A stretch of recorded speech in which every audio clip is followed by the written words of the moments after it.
यो नूतनैरुत स देवांगेह वक्षति। ओम अग्निनारयमस्नवत् कोशमेघ यशसं वीरवत्तमम्। ओम शांति शांति शांति। महर्षि दयानंद सरस्वती योग संस्थान आर्य समाज महरौनी के तत्वावधान में समायोजित वैदिक धर्म के मर्म को युवा पीढ़ी तक पहुंचाने के उद्देश्य को लेकर आर्यों का महाकुंभ के माननीय संचालक मित्रवर आदित्य श्री लखनलाल आर्य जी, आपका सौमनस्य इस आर्य जगत को प्राप्त हो रहा है और निरंतर आप इसमें जुड़ करके वैदिक धर्म ध्वज को फहराने में सफलता प्राप्त कर रहे हैं। इस हेतु आपकी हार्दिक शुभकामनाएं हैं और साथ ही साथ इस कार्यक्रम के विधिवत सानिध्य को प्राप्त कर रहे प्रधान पंडित पुरुषोत्तम मुनि जी वानप्रस्थी, हमारे प्रोफेसर वेद प्रकाश जी शर्मा, हमारे आज के मुख्य वक्ता आचार्य डॉक्टर कपिल देव शर्मा जी दिल्ली, आर्य विदुषी डॉक्टर निष्ठा विद्यालंकार जी लखनऊ, माता चंद्रकांता आर्य जी, माननीय श्री अनिल कुमार नरूला साहब, अन्य सभी सम्मानित विद्वत मंडल, मातृशक्ति एवं देवियों। अभी हम लोगों ने ईश्वर देवी जी से बड़ा ही सुंदर भजन का आनंद ले रहे थे। सचमुच परमात्मा से बढ़कर दूसरा कोई सहायक नहीं होता और उसी परमात्मा की असीम कृपा का प्रसाद है कि हमारा मानव जीवन निरंतर गतिमान हो रहा है। हमारी सारी इंद्रियां, हमारे सारे प्राण, उपप्राण और जो 33 कोटि देवता जिसे हम मानते हैं, 5 प्राण, 5 उपप्राण और 1 आत्मा, इसके अतिरिक्त 11 रुद्रदेव, जिसके अंतर्गत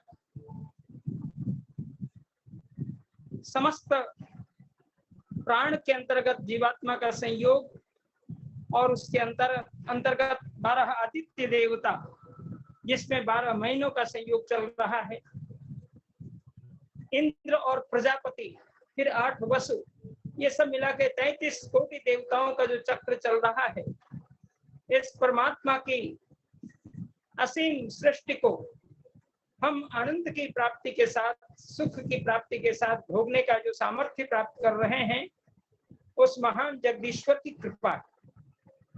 इसलिए हम 2 घड़ी ही सही, अपने छोटे से अंतराल में ही सही, यदि थोड़ा सा भी ध्यान उस प्रभु का कर लिया तो हमारा जीवन कृतार्थ हो जाएगा। क्योंकि परमात्मा ने हमें 24 घंटे का समय दिया और 24 घंटे के समय में महर्षि स्वामी दयानंद कहते हैं कि वही जीवन धन्य है जो प्रातः और सायं न्यून रूप में 1 से 1 घंटे क्रमशः उस प्रभु को स्मरण कर लेता है संध्योपासना के क्रम में, तो वह बड़भागी है, वह बड़ा सौभाग्यवान है। और जो गृहस्थ जीवन धारण करते हुए 5 महायज्ञों को अपना रहा है, वो और भी धन्य है। महर्षि चाणक्य एक बार गांव में घुस करके स्मशान की खोज कर रहे थे। लोगों ने कहा कि महाराज, आप गांव में स्मशान खोज रहे हैं, आपकी बुद्धि ठीक है कि नहीं? आप स्मशान को खोज रहे हैं तो उधर जाइए, गांव के दक्षिण कोण में स्मशान बना हुआ है, वहां स्मशान देखिए जाकर। बीच गांव में स्मशान खोज रहे हैं? वे संपूर्ण गांव को घूम करके एक चौराहे पर बैठ करके लोगों को बताया, जी हाँ, मैं स्मशान ढूंढ रहा हूं और स्मशान का जो मेरी परिभाषा है जरा सुनिए। कहा, न विप्रोपादोदक कर्दमानि न वेदो शास्त्रो ध्वनि गर्जितानि स्वाहा स्वधाकार विवर्जितानि श्मशान तुल्यानि गृहाणि तानि। ऐ मेरे लोगों, कहा जिस घर में विप्र अर्थात वेद पाठी विद्वान, जितेंद्रिय पुरुष विद्वान जिस घर में नहीं आ पाए और जिनके सम्मान के लिए हम उनको जल अर्पण नहीं कर पाए, जल से उनका स्वागत नहीं कर पाया, उनके पैर न धुला पाए और उनके पैर धुले हुए से हमारा घर सिक्त नहीं हुआ, क्योंकि पहले की ये घटना है, कीचड़ न हुए ऐसा प्रयोग किया। अर्थात आज तो पक्कीकरण है बहुत जगह घरों में, कहा कि कम से कम उस घर में जल नहीं पसरा। और उसके बाद कहते हैं न विप्रोपादो दगकर्दमानी न वेदो शास्त्रो ध्वनि गर्जितानि। जहां पर वेद और शास्त्र की ध्वनि गुंजायमान नहीं होती। स्वाहा स्वधाकार विवर्जितानि, जहां पर स्वाहा स्वाहा की ध्वनि सुनाई नहीं पड़ती, अर्थात अग्निहोत्र नहीं होता। और स्वधा पितृभ्य स्वधा, महर्षि पाणिनि ने नमः स्वस्ति स्वाहा स्वधा अलम वसत्य योगाच्चैति सूत्रम दे करके चतुर्थी प्रयोग करते हुए कहते हैं कि नमः योगे चतुर्थी, स्वाहा योगे चतुर्थी, स्वधा योगे चतुर्थी। और उदाहरण देते हुए पंडितों ने कहा पितृभ्य स्वधा, पितरों की स्वधा करो, अर्थात माता पिता जो आपके बुजुर्ग हैं, जो देवतुल्य हैं, उनका सेवा पूर्वक श्रद्धा पूर्वक सेवा करो। यह जो स्वधा है वह जो उनकी शुश्रूषा सेवा, उनकी बातों को सुनने की जिज्ञासा स्वयं उनको भी है, स्वयं हमको भी होनी चाहिए। उनकी श्रद्धा पूर्वक सेवा करने के बाद यही स्वधा मुख्य है। जिस घर में पितरों का सम्मान नहीं होता, कहने का आशय यह है, स्वाहा स्वधाकार विवर्जितानि, कहते हैं श्मशान तुल्यानि गृहाणि तानि, वही घर श्मशान तुल्य हो जाता है। इसलिए उस समय की बात को मैं कह रहा हूं जिस समय हमारे यहाँ प्रायः घरों में यज्ञ हुआ करते थे। लेकिन आर्यावर्त का पतन का प्रारंभ तो महाभारत काल के 1000 वर्ष पहले से हो चुका था। हालांकि इसमें साधु संत महात्मा यति सन्यासी सब थे, लेकिन आलस्य और प्रमाद के कारण उनके अंदर अविद्या के अंकुर उगे और धीरे धीरे वृद्धि को प्राप्त कर गए, अर्थात बढ़ गए। ये महर्षि स्वामीदानंद के शब्द। निसंदेह हमारा देश में वैदिक विद्वानों की भारी क्षति को जूझ ही रहा था। विदेशी आक्रांताओं ने बहुत कुछ किया, हमारी पौराणिक मान्यताएं घर कर गईं और वैदिक मान्यताओं का लोकप्राय हो चुका था। हम लोग वेद पाठ यज्ञ सत्संग को भूलते चले जा रहे थे और दैनंदिन यज्ञ जो दैनिक महायज्ञ है उसको भी छोड़ चुके। उस स्थिति में हम स्वाहा स्वाहा की ध्वनि घर में नहीं कर पाते थे और स्वधा की बात भी लोगों ने मेरे पीछे जोड़ करके जीवित पितरों का भी सम्मान छोड़ दिया था। आइए अदिति, इस तरह की स्थिति, वैदिक विद्वानों की अपार क्षति, इस चीज को महर्षि देवदयानंद ने समझा और कहा इजाना स्वर्गम यंति लोकम, जिस घर में यज्ञ होता है वही स्वर्ग बसता। ये अथर्ववेद के मंत्र हैं। इस मंत्र में स्पष्ट है इजाना स्वर्गम यंति लोकम, अर्थात जिस घर में यज्ञ होता है वहीं पर स्वर्ग होता है। निसंदेह स्वर्ग कहीं ऊपर नहीं होता, स्वर्ग इसी धरती पर है। और कहा जिस घर में जिस जगह हवन होता है वह घर सुख विशेष की प्राप्ति कर लेता है और वही जीवन का बहुत बड़ा रहस्य खोलने वाला होता है। चिंतन और प्रभु का ध्यान और अग्निहोत्र आदि कर्म करके अपने जीवन को महान बनाएं, यही आज का मुख्य उद्देश्य है। इन्हीं शब्दों के साथ बहुत बहुत धन्यवाद। भजन आप सभी को सादर नमस्ते।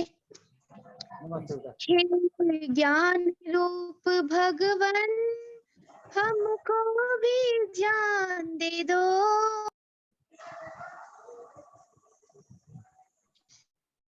हे ज्ञान रूप भगवान हमको भी ज्ञान दे दो, करुणा की चाबी छीटे करुणा निधान दे दो, सुलझा सके हम अपनी जीवन की उलझनों को, सुलझा सके हम अपनी जीवन की उलझनों को, प्रज्वलितं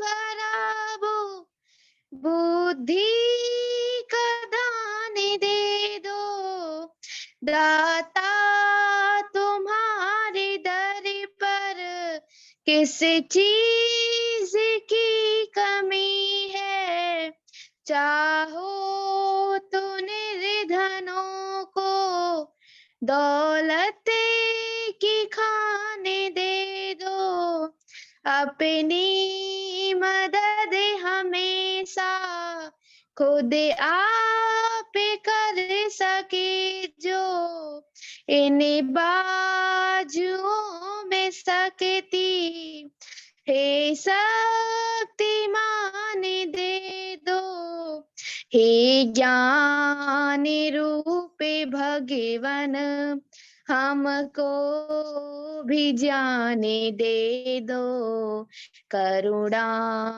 के चार छींटे करुणा निधान दे दो, हे ईश तुम्हें हो सबकी बिगड़ी बनाने वाले, जीवन सफल बने जो थोड़ा सा जाने दे दो, डर है प्रभु तुम्हारा रास्ता न भूल जाए, भक्तों की मंडली में हमको भी स्थान दे दो, हे ज्ञान रूप भगवान हमको भी जाने दे दो, करुणा के चार छींटे करुणा निधान दे दो। धन्यवाद। धन्यवाद। और नित्य पानी आइए दयार्या जी। ओम ओम। सभी को सादर नमस्ते। नमस्ते जी। इस नर्तन चोले को पाकर जीवन बर्बाद न कर, प्रभु से डर, मन रूपी मंदिर के अंदर दुर्गुण आबाद न कर, प्रभु से डर, परम पिता से प्यार कर, शुद्ध आचार विचार कर, इंद्रियों को बस में कर ले, मन अपने को मार कर, जपियो मैं नाम तू सुबह शाम, इसमें परमाद न कर, प्रभु से डर, मन रूपी मंदिर के अंदर दुर्गुण आबाद न कर, प्रभु से डर, जैसा कर्म कमाएगा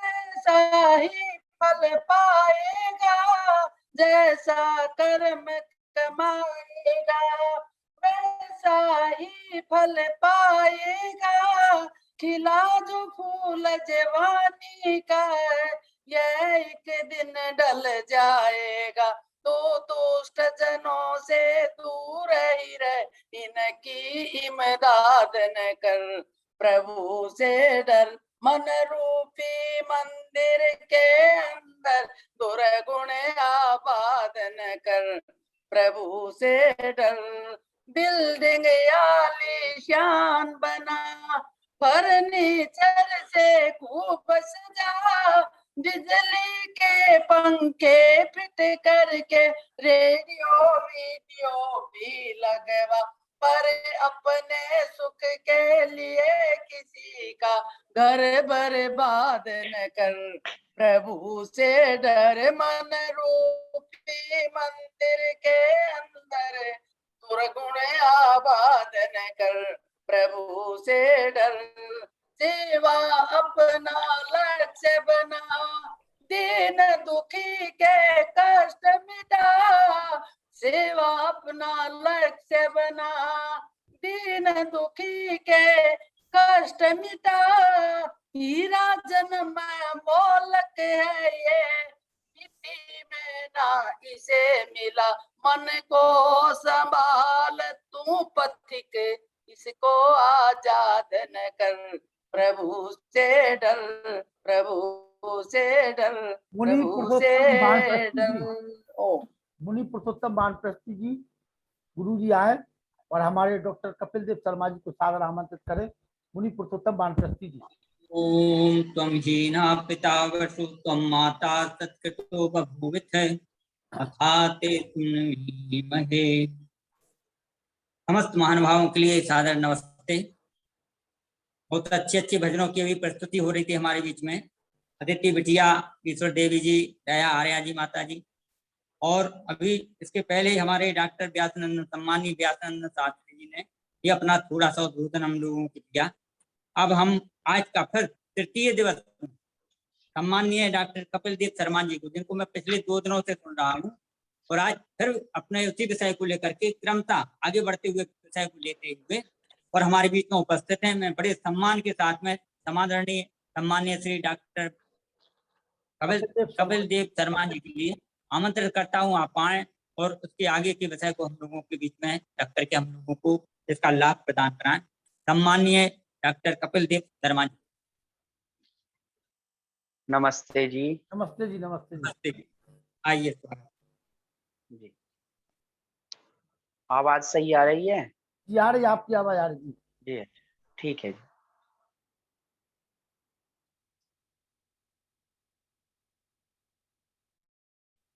अपने मन को शांत कर लीजिए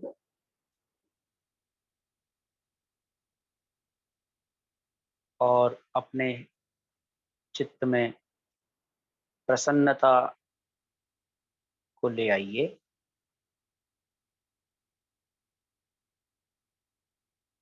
ओम यन्मे छिद्रं चक्षुषो मनसो वाति तृणं बृहस्पतिर्मे तद्दधातु।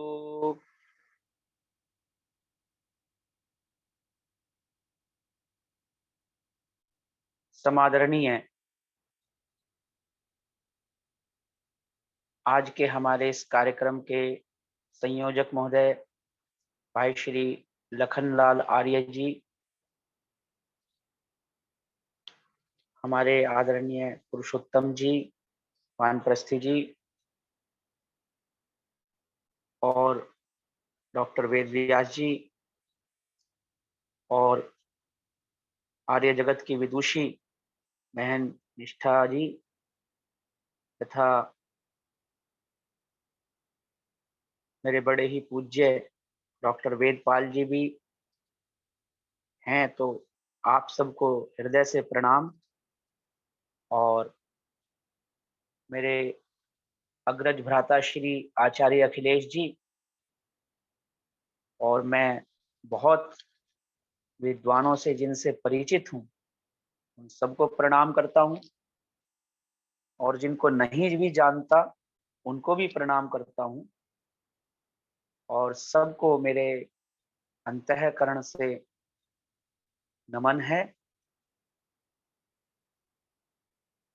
ये बहुत अच्छा कार्य सत्संग का हम कर रहे हैं, और इसी श्रेणी में आगे बढ़ते हुए आज का थोड़ा सा विषय बहुत सरल रहेगा। यदि आपके बच्चे आपके आसपास बैठे हों तो उनको भी बहुत लाभ होगा, तो उनको भी पास में बिठा लीजिएगा।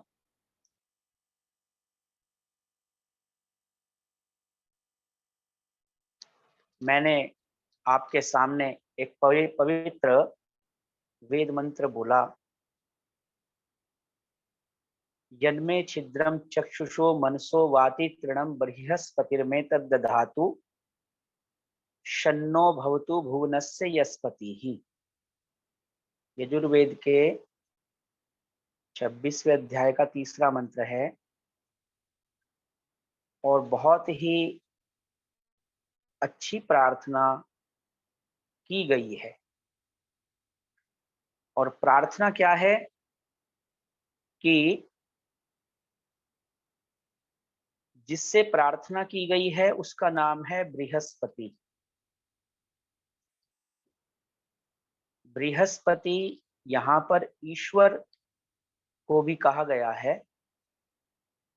बृहस्पति जो वेदों के जानने वाले विद्वान हैं उनको भी कहा गया है, और जो माता पिता हैं, अपने बच्चों को अच्छी शिक्षा देने वाले आचार्यगण हैं, उनको भी बृहस्पति कहा गया है। यहाँ पर ईश्वर से प्रार्थना की गई है, हे ईश्वर, यन्मे छिद्रम चक्षुषो मनसो वाति तृणम बृहस्पतिर्मे तद्दधातु। हे ईश्वर, इस संसार में कर्म करते करते मुझ में बहुत से छिद्र हो गए हैं। छिद्र का अभिप्राय यहाँ पर छोटी छोटी बुराइयों से है, थोड़ी थोड़ी बुराइयों से है। और वे बुराइयां कौन सी हैं? चक्षुषो, नेत्रों की बुराई, मन की बुराई, कानों के अंदर छिद्र हो गया है, और साथ में जिस दृष्टि से मैं देखता हूं, सुनता हूं, बोलता हूं, जानता हूं, व्यवहार करता हूं, वो भी दोष युक्त हो गई है। उसमें भी थोड़ा थोड़ा दोष आ गया है। हे बृहस्पति, हे संसार के अधिपति, ज्ञानपति, परम पिता परमेश्वर, आप ऐसी कृपा कीजिए कि वह जो छिद्र है उसको पूर दीजिए, उसको भर दीजिए। मेरे भीतर जो वाइसेस हैं उनको आप हटा करके मेरे भीतर अच्छे अच्छे गुणों को स्थापित कर दीजिए।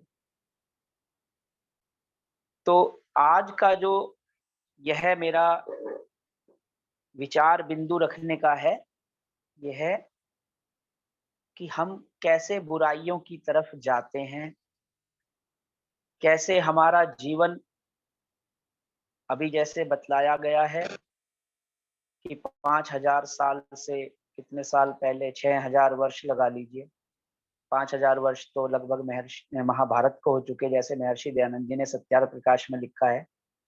और उससे 1000 पूर्व यानी 6000 वर्ष के पहले हमारे ऐश्वर्य का, ज्ञान रूपी ऐश्वर्य का, धन रूपी ऐश्वर्य का, राष्ट्र रूपी ऐश्वर्य का ह्रास होता चला गया। तो होता क्यों है, कहां से शुरुआत होती है, इसको थोड़ा समझने का प्रयास करेंगे। जैसे कि आपने घर में देखा होगा कि बच्चा घर में बीमार हो जाता है तो उसकी माँ कहती है कि चल बेटा डॉक्टर के पास चल, तेरे को लेकर के चलते हैं। तो डॉक्टर के पास लेकर के गए, डॉक्टर ने दवाई लिख करके दी। आयुर्वेद वाले के पास गए तो आयुर्वेद का डॉक्टर लिखेगा कि ये इस तरह का काढ़ा पी लो, इस तरह की दवाई पियो, और इसको कुछ खिलाना पिलाना मत, ज्यादा तला हुआ कुछ ऐसा मत खिलाना, कोई विजातीय द्रव्य इसको मत देना खाने के लिए, क्योंकि हमें रोग भी तभी होता है जब हम कोई विजातीय द्रव्य का सेवन कर लेते हैं। हमारे शरीर में कोई ऐसा पदार्थ चला जाता है जो विषाक्त होता है, हमारे शरीर जिसको एक्सेप्ट नहीं करता, स्वीकार नहीं करता, और हम जबरदस्ती शरीर में डाल लेते हैं। ऐसे भोजन से हमें बहुत हानि हो जाती है, तो उसको विजातीय द्रव्य कहते हैं। तो रोग में ग्रस्त बालक दवाई लेकर के अपनी माँ के साथ घर पर आ गया, और घर पर आने के बाद उसने लेट गया और अपनी माँ से कहा, माँ मुझे भूख नहीं है अभी। लेकिन माँ को थोड़ी देर बाद, 2-2.5 घंटे के बाद चिंता लगी, अरे मेरा बेटा क्या पूरे दिन ऐसे ही भूखा ही रहेगा? कुछ भी नहीं खाएगा तो बहुत ज्यादा नुकसान हो जाएगा, कुछ तो खा ले। तो भर करके थाली माँ बहुत सारी चीजें बना लाई कि आज तो मैंने पूरी बनाई थी, हलवा बनाया था, आज तो ये चीज बनाई, वो चीज बनाई, चल अच्छा थोड़ी सी खीर ही खा ले। ऐसा करके माँ जो है उस बच्चे को जबरदस्ती खिला देती है। वैसे आजकल के बच्चे खीर पूरी हलवा खाने में दिलचस्पी नहीं रखते, ये एक अलग बात है। आजकल के बच्चे मैगी और नूडल्स इस तरफ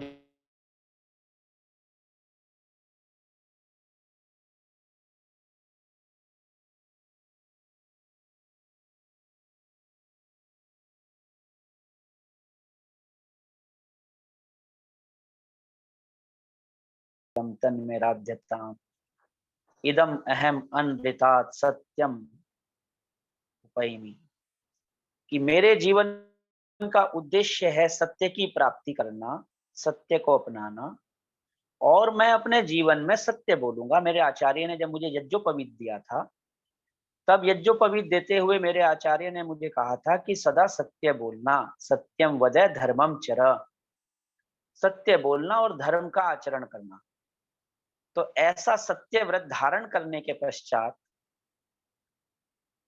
वह संसार में उतरता है, व्यवहार में उतरता है, लोगों के पास मिलता है, जुलता है, आता है, जाता है।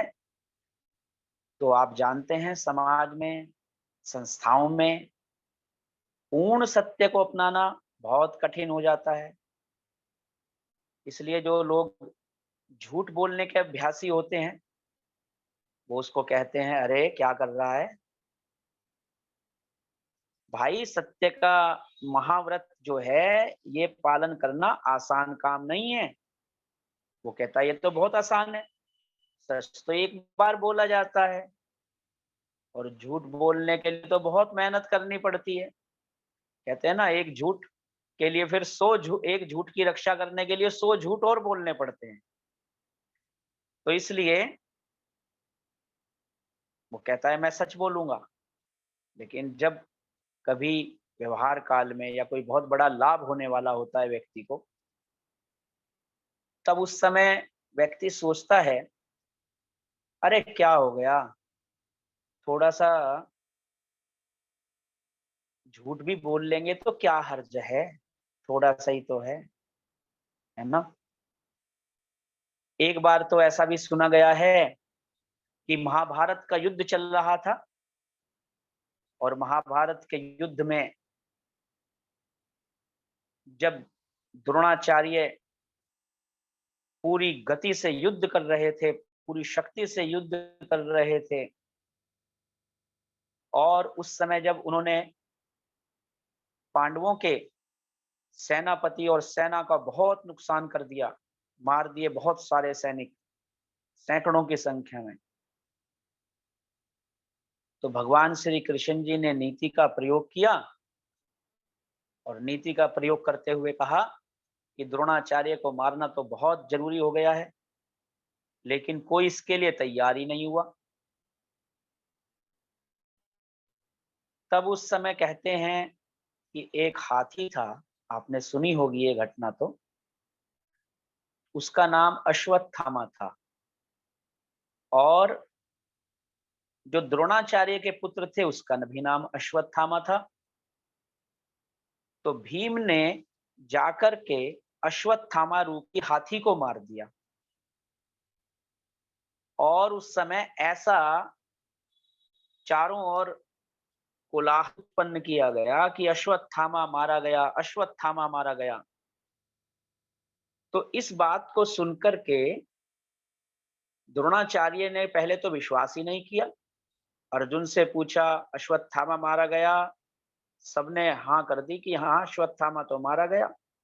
जो लोग थे उपस्थित उन सब ने हाँ कर दी लगभग।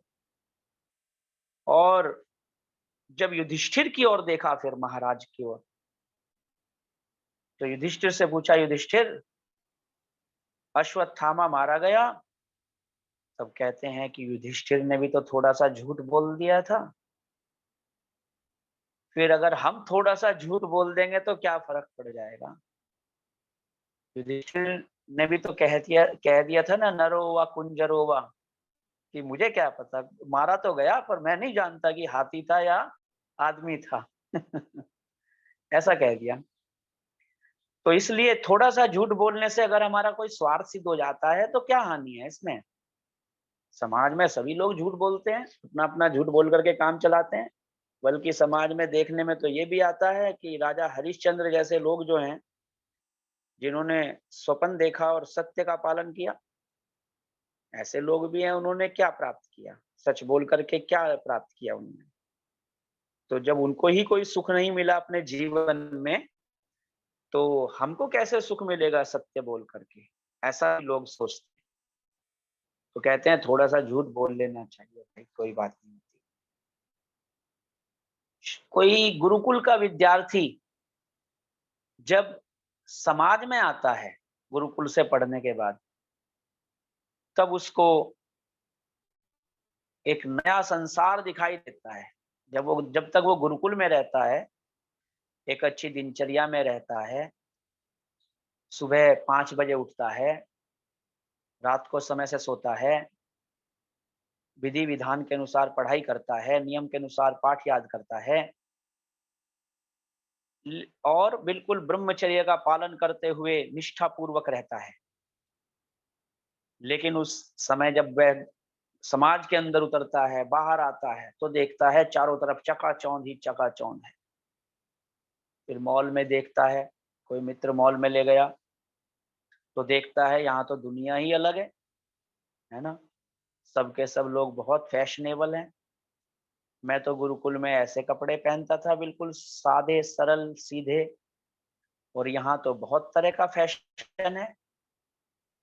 और उसको फिर जो है चारों तरफ जो दृश्य दिखाई देते हैं, अब वो करे तो करे क्या? तो लोग उसको, जो उसके मित्र बन जाते हैं, साथी बन जाते हैं, वो कहते हैं, अरे चल तुझे हम थोड़ा सा इंजॉय कराते हैं, थोड़ा सा घुमाते हैं, थोड़ा सा फिराते हैं। और उसे धीरे धीरे इस तरह से करके अपने व्यवहार में ढालने का प्रयास करते हैं, और धीरे धीरे वो ढल भी जाता है इस तरह चलते चलते। तो इसलिए थोड़ा सा सेवन तो जरूर करना चाहिए, ऐसा भी लोग कहते हैं। किस चीज का? सोम रस का। लोग कहते हैं अरे थोड़ा सा मदिरा पान, समझ गए ना? थोड़ा सा मदिरा पान तो बड़े बड़े डॉक्टर कहते हैं 2-3 पैग लगाने के लिए तो कोई नुकसान नहीं होता भाई, कभी कभार लगा लिया करो। कौन कहता है रोज पियो? थोड़ा सा पी करके देखो एक बार, फिर देखो कैसी तबीयत हरी हो जाती है, बिल्कुल क्या प्रसन्नता मिलेगी। तो ऐसा करके लोगों ने थोड़ा सा करके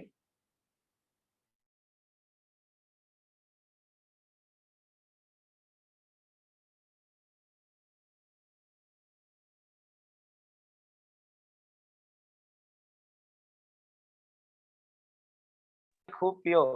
कोई हमारे यहाँ भंडार भरे खुले हुए हैं, तो लोग सोचते हैं पता नहीं क्या वस्तु होगी ऐसी कि जिसे पी करके ऐसा आदमी मतवाला हो जाता है, दीवाना हो जाता है, मस्ताना हो जाता है, जैसे कि अपने सारे परम सुख को उसने प्राप्त कर लिया।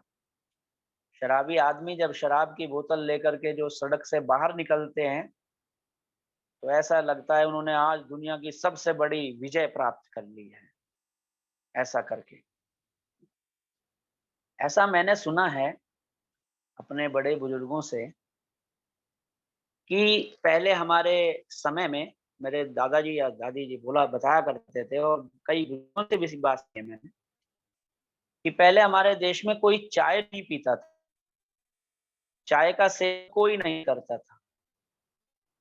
तो कहते हैं सन 1930 के आसपास या 40 के आसपास, इस मध्य में, उस समय में अंग्रेज लोगों ने फ्री में चाय के प्याले, जो सकोरे होते थे, फ्री में लोगों को खड़े होकर के सुबह सुबह वो पिलवाया करते थे कि लो भाई चाय फ्री में पीजिए। इसको क्या बोलते हैं? लोग कहते हैं हमें तो दूध पीने की आदत है, हमें तो लस्सी पीने की आदत है, हमें तो जो है आप कहें कि शरबत कहें, मीठा पानी कहें, शिकंजी कहें, हम तो ये पीते हैं, तो हम तो चाय नहीं हाथ लगाएंगे। शुरू में लोगों को चाय भी बहुत बेस्वाद, कड़वी और बिल्कुल ही हानिकारक लगी।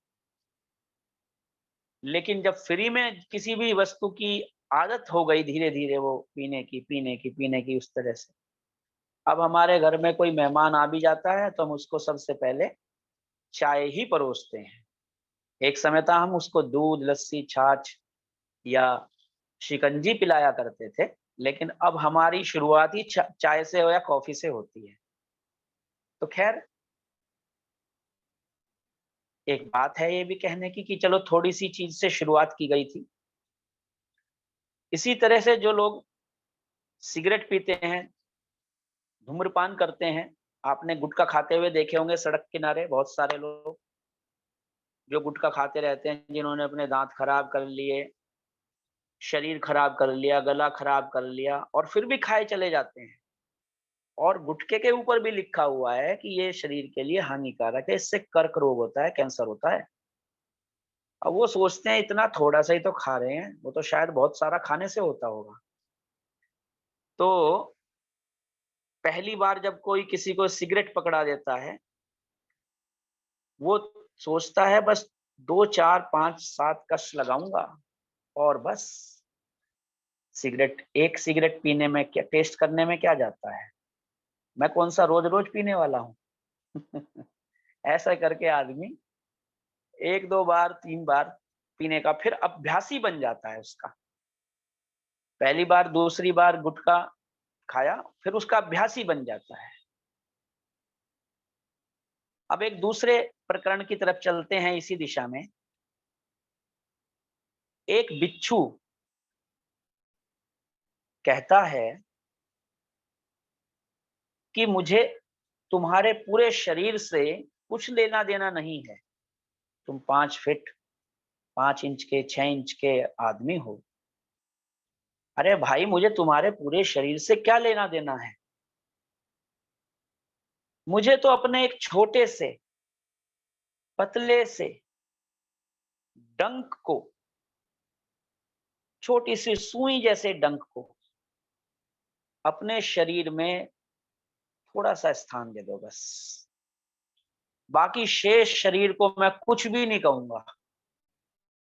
आपका पूरा शरीर जो है वो आपके पास ही रहेगा, मुझे उससे क्या लेना देना, थोड़ा सा।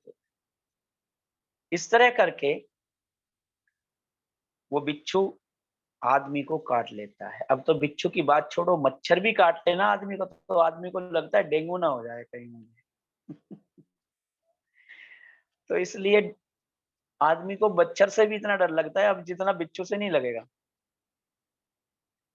ठीक इसी तरह से आपने देखा होगा कभी कभार ये घटनाएं घटती हैं। छोटा सा दिल्ली में तो आए दिन, दिल्ली, मुंबई, इन बड़े बड़े शहरों में, महानगरों में तो होती रहती हैं घटनाएं।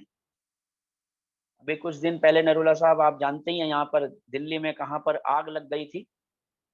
छोटा सा कहते हैं एक पूरा का पूरा पूरी बिल्डिंग जल गई और 14-15 लोग वहीं पर अंदर जल करके मर गए। कितने मर गए? 50 लखनऊ की था वो घटना, लखनऊ की होटल, हाँ लखनऊ का होटल था वो जी। जी जी जी, ये घटनाएं आए दिन हर हफ्ते हम पढ़ते रहते हैं। कहीं छोटा सा शॉर्ट सर्किट हुआ कि थोड़ी सी किसी ने बीड़ी पी करके, सिगरेट पी करके फेंक दी, कुछ भी हो गया ऐसे। तो जो आग लगती है इतनी बड़ी बड़ी, उसका भी कारण होता है। आग भी जो लगती है वो बहुत छोटे से स्थान पर लगती है पहले, और धीरे धीरे वो आग फैलती चली जाती है, फैलती चली जाती है। और हजारों लोगों की जिंदगी भी ले जाती है। कभी लुधियाना में लगी थी एक बार, दिवाली के दिनों के आसपास, मुझे याद आता है कुछ साल पहले, पटाखों की बहुत बड़ी मार्केट थी, लोग पटाखे खरीद रहे थे और वहां पर आग लग गई थी और वहां पर भी बहुत लोगों की जान चली गई थी। तो इसी तरह से संसार में हर बुराई आती है और कहती है हमें थोड़ा सा स्थान दे दो बस। पाप का भाव भी मन में आता है और मन में आकर के जो साधक है, तपस्या कर रहा है, ध्यान में लगा हुआ है, स्वाध्याय में लगा हुआ है, साधना से अपना जीवन शांति से जी रहा है, पाप भाव आकर के कहता है हृदय में कि अरे मुझे तुम्हारे पूरे जीवन से क्या लेना देना है, मुझे अपने मन के किसी कोने में एक छोटा सा स्थान दे दो, बाकी काम मेरा अपना मैं स्वयं कर लूंगा। तो व्यक्ति सोचता है अरे चलो थोड़ा सा ही तो देर है, एंजॉय कर लो थोड़ी देर, इस पाप को स्थान दे दो। और वह ऐसा बड़ा दुष्कृत्य कर बैठता है कि जिसकी किसी ने कल्पना तक नहीं की थी। इसलिए इस संसार के अंदर थोड़ा सा कहकर ही बहुत बड़ा टैक्स लगा दिया जाता है। छोटे छोटे शासक या नेता लोग ऐसा ही कहते हैं, अरे थोड़ा सा है, 100 रुपए की चीज पे 10 रुपए का टैक्स है ना। 1 रुपए का टैक्स से शुरू करते हैं, पहले थोड़ा सा टैक्स लगाएंगे, फिर ज्यादा बढ़ाएंगे, फिर ज्यादा बढ़ाएंगे, ऐसे बढ़ाते चले जाएंगे। आपने देखा होगा अंग्रेज लोग यहाँ भारत में आए और अंग्रेजों ने आकर के यहाँ पर क्या किया। अंग्रेज यहाँ पर आए और आकर के उन्होंने कहा कि भाई तुम्हारा इतना विशाल साम्राज्य भारत है ना, अफगानिस्तान, इराक से फैला हुआ, कहाँ से फैला हुआ बताते हैं, मनुस्मृति में उसका बहुत बड़ा, और कन्याकुमारी तक फैला हुआ है, इतना बड़ा तुम्हारा ये बांग्लादेश, पाकिस्तान, नेपाल, ये सब भारत के ही हिस्से थे, श्रीलंका आदि सभी भारत के हिस्से। तो उन्होंने आपके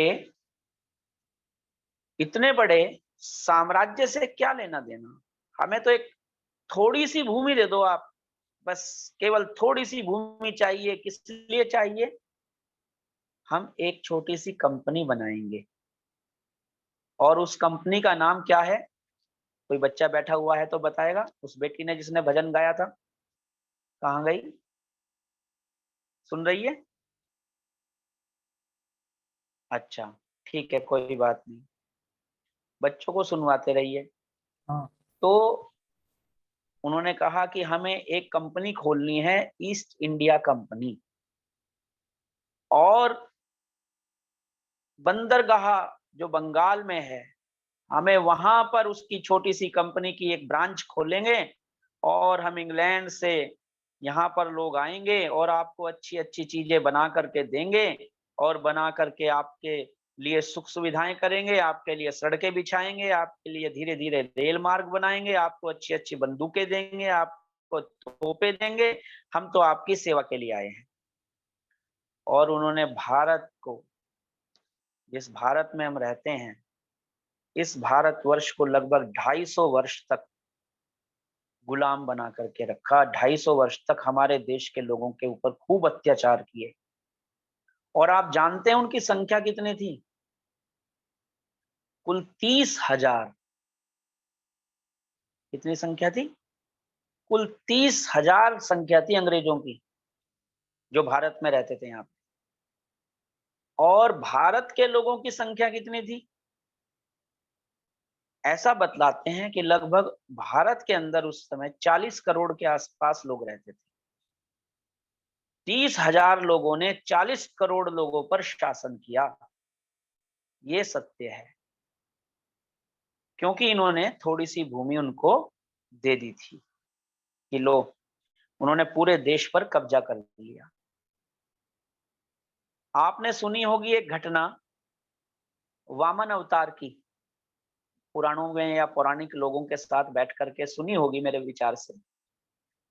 छोटी सी कथा भी आती है उसमें। कि राजा बलि जो थे वो दान कर रहे थे, यज्ञ में बैठ करके सब लोगों को जिसको जो चाहिए था दान कर रहे थे।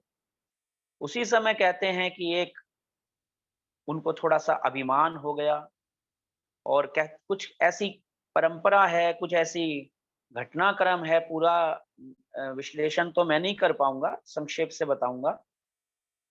तो ऐसा कहते हैं कि इंद्र ने कहा कि अगर ये इसी प्रकार से दान करता गया तो ये मुझसे भी महान हो जाएगा, मुझसे भी बड़ी पदवी को प्राप्त कर लेगा और मेरा सिंहासन चला जाएगा, कुछ होगा ऐसा। तो कहते हैं विष्णु जो थे वो आए और उन्होंने एक छोटा सा वामन अवतार धारण किया और उन्होंने आकर के कहा कि अच्छा मुझे भी थोड़ा सा स्थान दे दो। उन्होंने कहा बताओ क्या चाहिए, मैं तो राजा हूँ पूरे इस चक्रवर्ती राजा हूँ इस पूरे भूगोल का। उन्होंने कहा 3 पग भूमि चाहिए केवल। उन्होंने कहा लो रखो 3 पैर अभी देता हूँ। तो ऐसा कहते हैं कि एक पांव से उन्होंने पृथ्वी को, दूसरे पांव से उन्होंने पाताल यानी अमेरिका तक, उनका कुछ ऐसा होगा, कुछ रेंज होगी, कुछ ऐसी उनकी वो होगी, घटना का साहित्यिक रूप से कुछ वर्णन किया गया है। और तीसरा पैर उनका, उन्होंने कहा अभी तीसरा पैर कहाँ रखूं मैं। तो उन्होंने कहा कि भाई अब तो कोई जगह तो बची नहीं है तुमने यहां से यज्ञ शुरू किया था, सारा तो तुमने नाप लिया कुछ ही क्षणों में, अब ये मेरा सिर बचा हुआ है, तीसरा पग यहीं रख लो और कहते हैं कि तीसरा पैर विष्णु जी ने उनके सिर पे रख लिया वामन अवतार ने। तो और कुछ नहीं मांगा उनसे, थोड़े से बस 3 कदम भूमि ऐसा कुछ कहा, 3 पग भूमि। अच्छा अब आगे चलते हैं इसी विषय में। व्यक्ति बैठा हुआ सोच रहा है मन ही मन, आपके मन में भी ऐसा, हम सबके मन में आता है कि आज मैंने व्रत लिया है कि मैं कुछ नहीं करूंगा, फास्ट रखूंगा आज। आपने देखा भी होगा, हम सब पंडित लोग ही हैं, आप सब जानते ही हैं, जिस दिन मन में ऐसा कोई सोच लेना कि आज मैं व्रत रखूंगा, उसी दिन सारा भोजन हमारे पीछे लग जाता है उस दिन तो जो कभी पूछता भी नहीं था वो भी भोजन खिलाने आ जाएगा कि आपका भोजन है जी, हमारे यहाँ पे भोजन करना है आपको, है जी जिस दिन आदमी सोचता है आज मैं कुछ नहीं खाऊंगा, बिल्कुल पेट को हल्का फुल्का रखूंगा, आज मेरा खाने का बिल्कुल भी मन नहीं है, मूड नहीं है कुछ भी, वो सुबह ही कहेगा अपनी धर्मपत्नी को कि सुनो देवी जी, आज कुछ भी मुझसे खाने को मत पूछना बिल्कुल भी। अब होता क्या है, होता इसके बिल्कुल उल्टा है। क्या उल्टा होता है, पड़ोस से कोई आदमी आया, आकर के पेड़ों की थाली रख करके चला गया, सामने रखी हुई है। अब श्रीमती जी ने कहा चलो दूध तो पी लो। अच्छा दूध में मीठा मिला दूं थोड़ा सा। व्यक्ति सोचता है चलो हाँ दूध तो पी लेते हैं।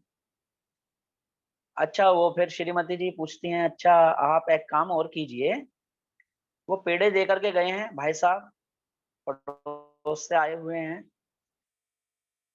चलो एक पेड़ा साथ में खा लो, मीठा नहीं मिलाते इसमें, ये भी तो दूध का ही बना हुआ है। तो व्यक्ति सोचता है हाँ बात तो सही कह रही है ये, चलो एक पेड़ा खाने में क्या हो गया, एक पेड़ा दूध के साथ खा लेता हूँ। अब एक खा लिया तो फिर सोचा अब एक से क्या होता है भाई, अब तो 2 ही खा लो, एक तो मुंह में ही चिपक गया, पता ही नहीं लगा कहाँ गया और व्यक्ति फिर तीसरा पेड़ा भी उठा ही लेता है, फिर सोचता है अरे अब क्या परवाह करनी, अब तो 4-5 तो खा ही लो, फिर पता नहीं खत्म ही ना हो जाए कहीं। ऐसे करके व्यक्ति 4 के 4 पेड़े फिनिश कर देता है, खत्म कर लेता है। एक व्यक्ति है, मुझसे 2-3 लोग ऐसे जीवन में मिले भी। एक तो पुलिस इंस्पेक्टर ही थे, पानीपत की साइड के भाई श्री विजेंद्र सहरावत उनका नाम था, और चंडीगढ़ में वो इंस्पेक्टर थे। वो गुरुकुल कालवा में आए और गुरुकुल कालवा में आकर के उन्होंने कहा कि आचार्य बलदेव जी तब वहीं थे और आचार्य बलदेव जी हमें पाठ पढ़ा रहे थे उस समय। उन्होंने कहा, आचार्य जी मैं एक यज्ञ करना चाहता हूँ, लेकिन उन्होंने एक बात ये भी बतलाई कि मेरे अंदर एक दोष था शराब पीने का, क्योंकि ये महकमा ऐसा ही होता है, आप जानते ही हैं, सरकारी महकमों में अधिकांश लोग ये पीने पिलाने के दौर चलते रहते हैं इनके, मिलिट्री में और इस विभाग में भी, पुलिस विभाग में भी। तो उन्होंने कहा कि मैं शराब पीता था और मैं यज्ञ करवाना चाहता हूँ, और मैंने ये सोचा है कि जितना पैसा मैं शराब पीने में खर्च करता था एक साल में, उतना धन मैं यज्ञ करने में खर्च किया करूंगा। तो आचार्य जी आप हमें कोई ना कोई अपने ब्रह्मचारी दे दो जो मेरे घर पे जाके यज्ञ कर दें, 3 दिन का, 4 वेदों का मुझे यज्ञ करने का मैंने निश्चय किया है। हालांकि उन्होंने 4 वेदों के यज्ञ भी करवाए, आचार्य बलदेव जी ने हमें भेज दिया था और हम जाकर के 4 वेदों के एक साल करके, ऐसे करके 6 महीने 8 महीने के बाद यज्ञ करके आते जाते रहे वहां पर। तो उस व्यक्ति ने पूरा अपने नियम का पालन किया, अपने नियम को बहुत अच्छी तरह से निभाया उसने। तब मैं हरिद्वार में पीएचडी कर रहा था हमारे डॉक्टर वेदपाल जी के अंडर में। एक दिन वह व्यक्ति रोता हुआ हरिद्वार में आ गया, तब मैं आर्य वानप्रस्थ आश्रम में रहता था। तो वह व्यक्ति रोता हुआ आया और वहां पर उस समय प्रधान जी हुआ करते थे आर्य भिक्षु जी, वानप्रस्थ आश्रम के बड़े अच्छे वक्ता रहे वो। आर्य भिक्षु जी भी वानप्रस्थी थे। और तो उनसे उनके पास जाकर के कहा, कपिल जी कहाँ हैं, कपिल जी कहाँ हैं, मुझे बताओ। तो मैंने कहा, तो हाँ मुझे आर्य भिक्षु जी ने बुलवाया कि कपिल जी ऐसा है, ये आए हैं मिलने के लिए। तो वो आकर के, मेरी शायद 99 नंबर की कुटिया थी वहां पे, तो उस समय या 299 थी शायद, अभी पूरा याद नहीं आ रहा। तो उस समय वो व्यक्ति आया और मेरी कुटिया में बैठ करके ऐसे दहाड़े मार मार करके रोया। मैंने कहा, भाई क्या हो गया, ऐसी क्या बात हो गई कि आप इतना रो रहे हो भाई विजेंद्र जी? आप इतने बुद्धिमान हैं, वो इतने बड़े व्यक्ति हैं, आप थोड़ा सा आसपास की माताएं भी हैं, अगर इतना तेज तेज का रोगे, थोड़ा धीरे कर लो स्वर, रोने का ही स्वर धीरे कर लो कम से कम।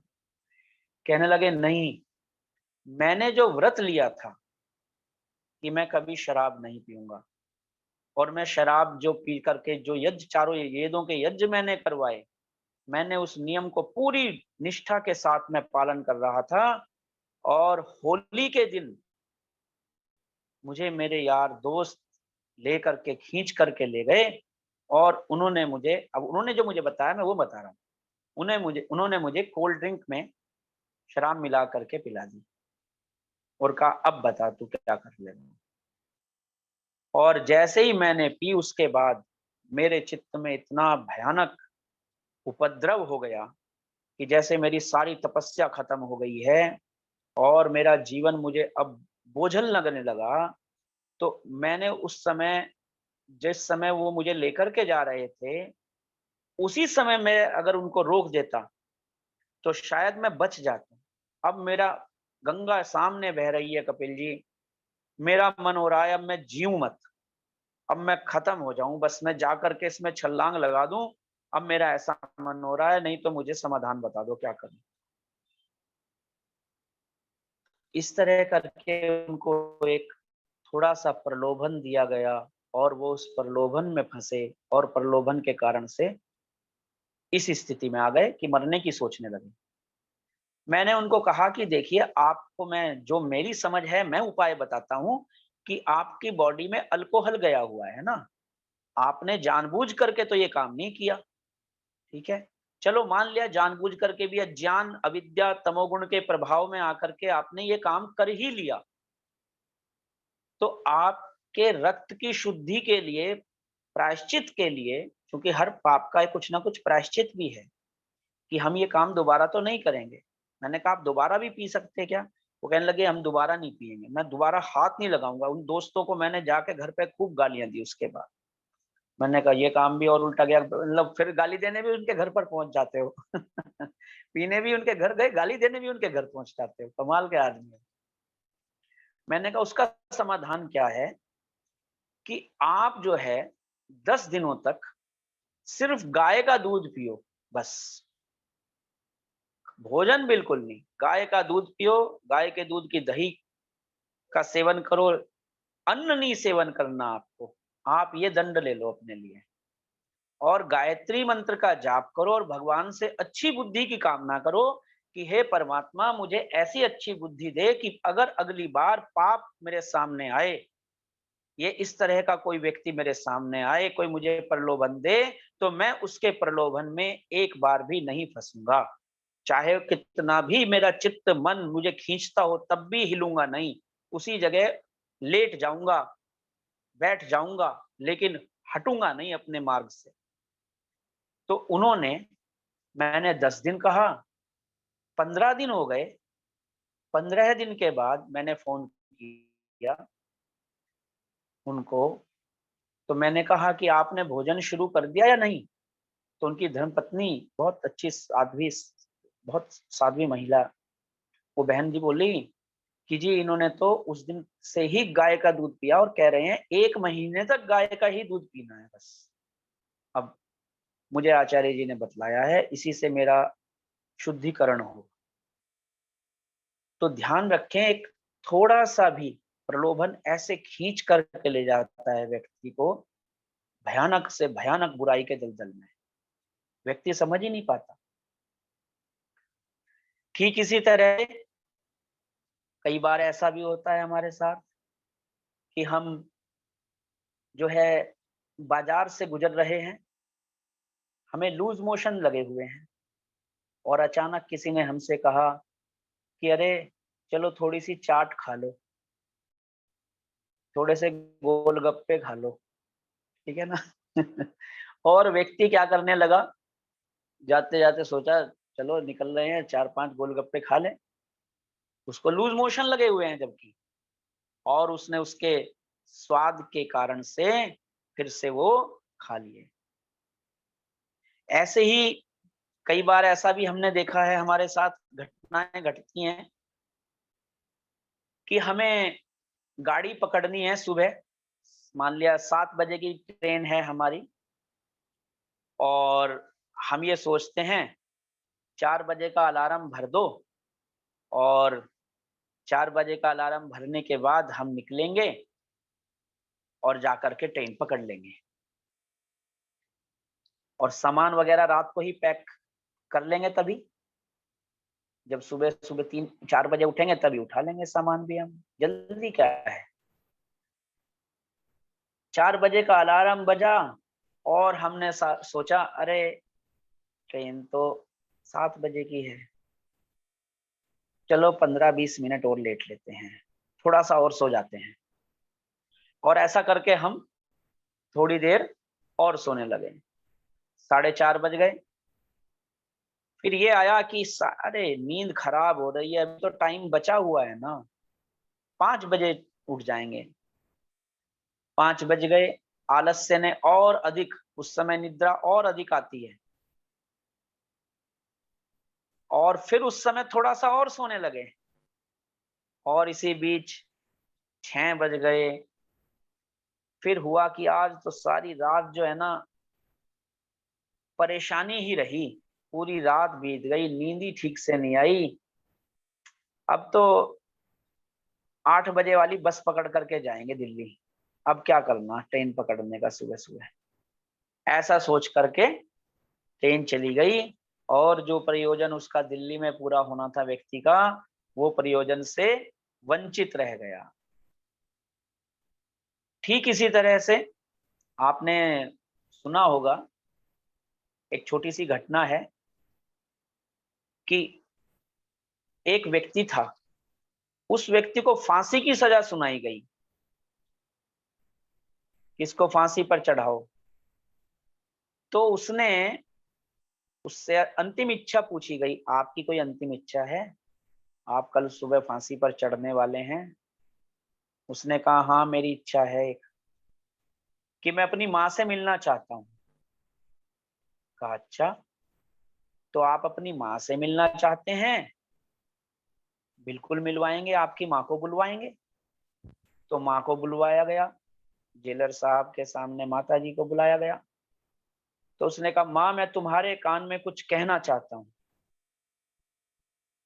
तो माँ ने कहा हाँ बोल बेटे। कान उसकी तरफ किया, माँ की आंखों में आंसू थे, माँ रो रही थी, दुखी थी। उसने क्या किया, एकदम से माँ का कान काट लिया मुंह से, और खून बहने लगा बहुत तेज का कान से। तो माँ ने कहा कि ये क्या किया। सब लोगों ने उसको हटाया, दूर किया। पूछा नालायक ये काम क्या किया तूने। तो वो बोलता है कि मैं जब छोटा बच्चा था, स्कूल में जाता था,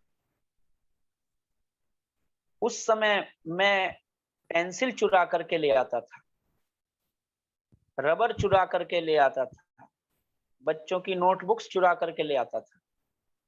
अगर मेरी माँ ने उस समय मुझे डांट दिया होता और मुझे थोड़ी सी चोरी करने से रोक लिया होता, तो आज मैं बड़ी चोरी करते हुए नहीं पकड़ा जाता और मैं चोर नहीं बनता। तो इसका दोष मेरी माँ का दोष है कि इसने मुझे कभी भी बुरा काम करने से नहीं रोका, और मुझे आज जो ग्लानि हो रही है उसका कारण मेरी माँ है, ऐसा उसने बोला।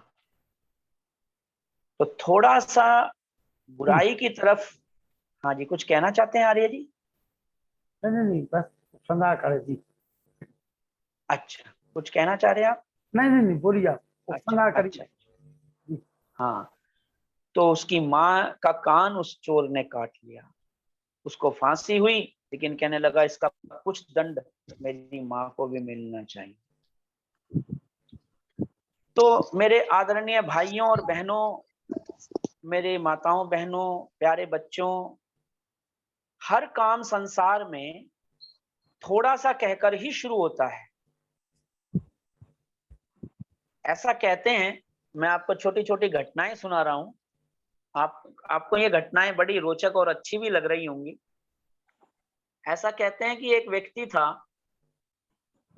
बारिश हो रही थी बहुत तेज, जंगल में रहता था, झोपड़ी थी उसकी एक, और उसने अचानक एक आहट सुनी, दरवाजे पर एक खटखटाहट सुनी, और उस आहट को सुन करके, खटखटाहट को सुन करके उसने पूछा भाई कौन हो। तो किसी ने बाहर से कहा मैं एक मुसाफिर हूं, बहुत तेज बारिश हो रही है, मुझे थोड़ी सी जगह दे दो भाई अपनी कुटिया में, तो मैं बारिश से बच जाऊंगा, बीमार होने से बच जाऊं। उसने कहा अच्छी बात है, क्यों नहीं देंगे भाई। तो किवाड़ खोला और उसको अंदर किया और बिठाया, खिलाने पिलाने लगे थोड़े से। उसने कहा खाना पीना आदि करने के बाद, आतिथ्य स्वीकार करने के बाद, कि भैया एक मेरा छोटा सा काम करोगे क्या? बताओ, आपसे प्रार्थना है, बाहर मेरा एक ऊंट है, और वह जो ऊंट है वो भी बारिश में भीग रहा है, उसका थोड़ा सा मुंह जो है ना, ये अंदर झोपड़ी के थोड़ा सा भी कर लोगे ना, तो वो भी बीमार होने से बच जाएगा। आगे आप समझ गए होंगे। ऊंट को लाए, अंदर लाए। हाँ ले लीजिए ले लीजिए। उसने कहा थोड़ा सा और अंदर ले आओ। थोड़ा सा और मेरे ऊँट को जगह दे दो, हम बैठ जाएंगे, लेटे हुए हैं। और ऐसे करके ऊँट को पूरा ले आए। और जैसे ही पूरा ऊँट अंदर आया, उसके बाद ऊँट को कमर में खुजली लगी और ऊँट जो है वो खड़ा हो गया, और उसकी झोपड़ी भी उस ऊँट के ऊपर से ऐसे चली गई ऊपर। और क्या हुआ, वो व्यक्ति भी अब बारिश में है, ऊँट भी बारिश में है, और जो आदमी लाया था ऊँट को वो भी बारिश में। तो इसलिए थोड़ा सा हाँ जी, उंगली पकड़ते पकड़ते ही पहुंचा पकड़ा जाता है। आपने सुना भी होगी ये बात भी। आदमी पहले थोड़ी सी उंगली पकड़ता है केवल कि जी थोड़ी सी देर हमारे साथ बैठो, उठो यार, थोड़ी सी ताश खेलो, कहाँ बोर होते हो रहते हो सारे दिन, लखन लाल जी हैं, कहाँ सत्संग करते रहते हो, हमारे साथ भी उठो बैठो ना, थोड़ा सा हमारे पास भी उठा करो, बैठा करो। आप तो बहुत तपस्वी हैं, कितने सालों से करते आ रहे हैं देखिए। और ये समय तो सबका वो होता है, बहुत बिजी समय है सबके पास, तो इसलिए लोग सोचते भी होंगे भाई लखन लाल जी का फोन है, उठाएं या नहीं उठाएं, जवाब करते भी होंगे तो। तो उन्हें घबराहट सी हो जाती होगी एक बार को तो कि भैया अच्छा चलो, जो लोग धारण कर लेते हैं इस चीज को वो एक अलग बात। तो उंगली पकड़ते पकड़ते ही पहुंचा पड़ा जाता है। जो नगर जल गया, सारा नगर जल गया, राख हो गया, मोहल्ला जल गया, बिल्डिंगें जल गई, वो जलने वाला पूरा का पूरा नगर एक छोटी सी चिंगारी के रूप में ही उपस्थित था। छोटी सी चिंगारी थी एक, वह एक छोटी सी फुंसी हमारे शरीर में हो जाती है, आप जानते हैं कभी कभी, है ना। कैंसर भी क्या है, एक छोटी सी फुंसी होती है, शरीर के अंदर के हिस्से में हो जाती है, जो ये ऐसी होती है, मान लिया मच्छर ने काट लिया, और मच्छर ने काट लिया तो आपने उसे खुजलाने लगे आप इस तरह से।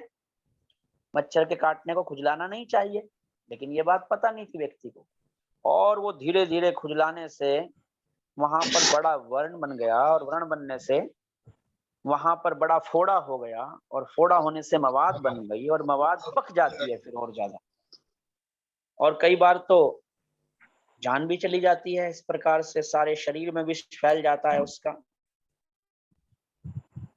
और जो आपस की लड़ाई हुई, महाभारत हुई, हाँ जी कुछ कह रहे हैं? अच्छा, तो जो महाभारत का युद्ध हुआ, ऐसा कहते हैं, या बड़े बड़े युद्ध जितने भी होते हैं, आजकल के नेता तो सारे दिन ही एक दूसरे को गालियां ही देते रहते हैं, ये तो बात है।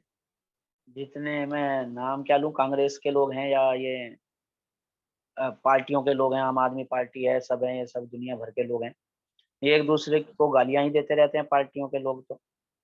तो पहले तो एक कटु वचन के कारण कहते हैं महाभारत हो गई थी, है ना, कि भीम ने कह दिया था कि अंधे को तो अंधा ही पुत्र उत्पन्न होता है, ऐसा करके।